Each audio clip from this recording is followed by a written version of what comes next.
কি বলেন না জোরে?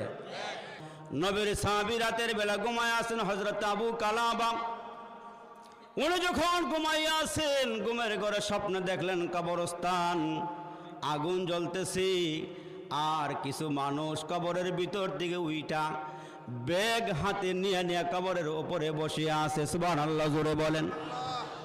সাহাবী ঘুমের ঘরে দেখলেন মানুষগুলো কিছুক্ষণ ব্যাগ হাতে নিয়ে কবরের উপরে বসিয়া বসিয়া অপেক্ষা করতেছেন। অপেক্ষার ভিতর দিয়ে তাকায় দেখলেন কিছুক্ষণের মধ্যে খালি ব্যাগগুলো ভরিয়া গেল, আর ওই ব্যাগ ভইরা মানুষগুলো লইয়া আবার কবরের ভিতরে ঢুকে গেল।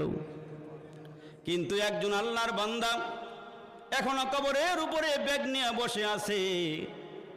ঘুমের ঘরে জিজ্ঞেস করে, ভাই সবাই খালি ব্যাগ নিয়ে কবরের উপরে উঠলো,